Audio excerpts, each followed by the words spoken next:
Today we'll be reading Groundhog's New Home by Keith Yoder, illustrated by Wallace Keller.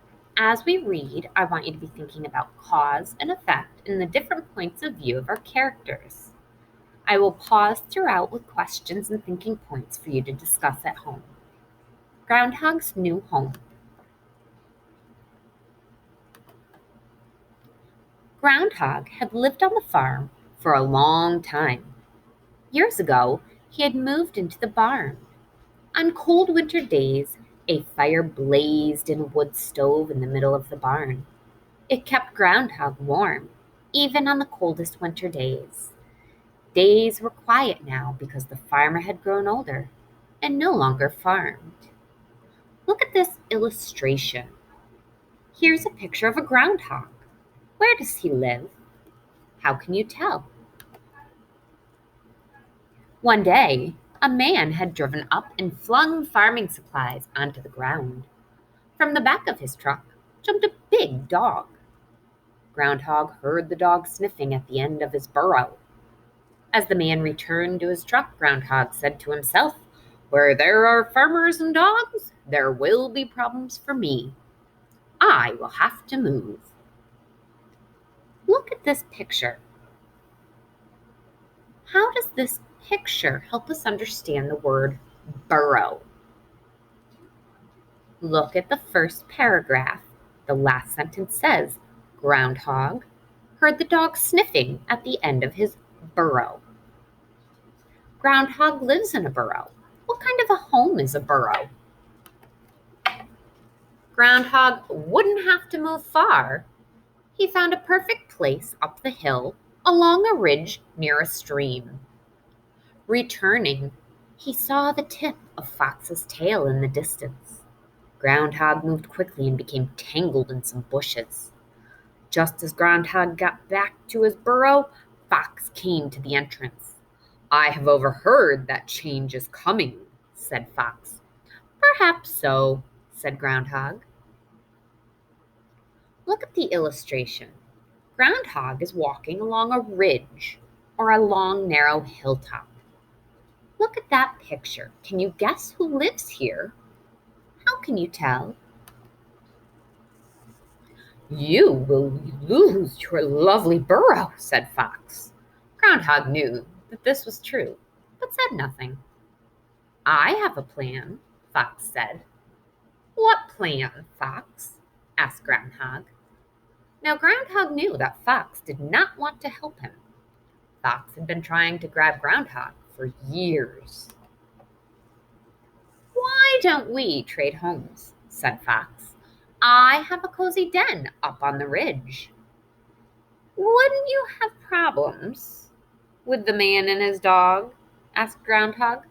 "I am too swift and sly for a man or a dog," Fox said. Look at the picture here on page 7. What are the two animals discussing? Fox is telling Groundhog about his plan. He wants to trade his home, a den, for Groundhog's burrow. Do you think Groundhog should trust Fox? Why or why not? Groundhog knew that Fox wanted to catch him away from his safe burrow. Still, Groundhog did need to move. "Why would you be willing to trade homes with me, Fox?" Groundhog asked. "I wouldn't mind being closer to the hen house," said Fox. "How would we switch, Fox?" asked Groundhog. "Surely you don't think I'm just going to walk out of here in front of you." "Well, since you can see in the dark, let's trade homes at night," said Fox. "I will come down the east side of the field, and you go up the west side. That way you will be safe."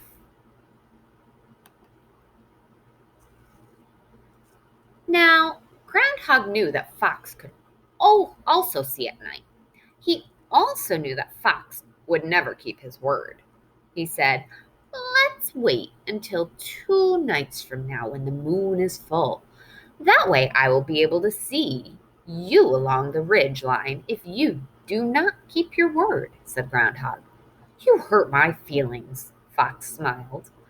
"But that is a fair plan." Fox, of course, was not going to come down the east side. He planned to come straight down the west side and catch Groundhog. Groundhog had been thinking very carefully. The agreement to wait until the full moon would give him just the time he needed.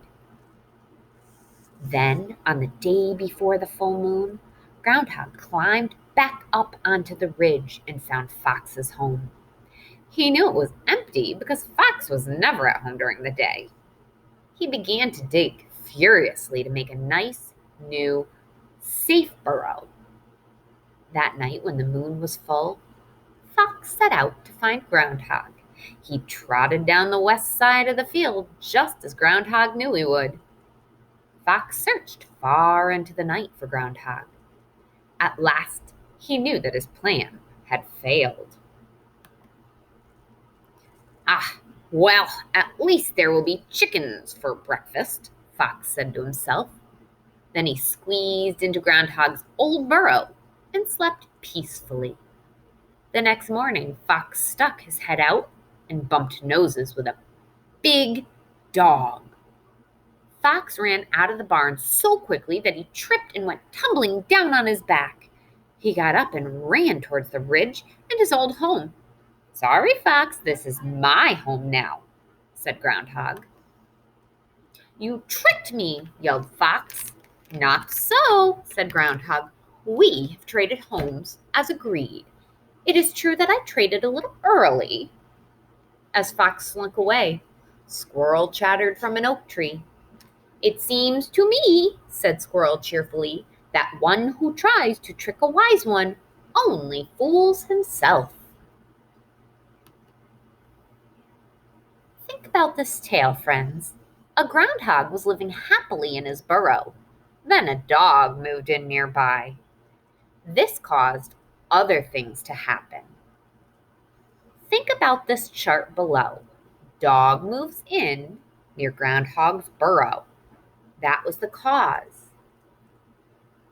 What did that cause to happen? What was the effect of dog moving in near Groundhog's burrow? Discuss that, then get out your reader response journal, and you're going to answer your 4 questions. 1, what problems does Groundhog have in the story? 2, what words on page 12 help you picture what Groundhog does when he gets to Fox's burrow? 3, why can't Fox return to his old burrow? And finally, number 4, what lesson does Fox learn in Groundhog's new home? How can people learn from a story that teaches a lesson? Make sure you use your TTQA strategy to answer these, writing in complete sentences. Great job today!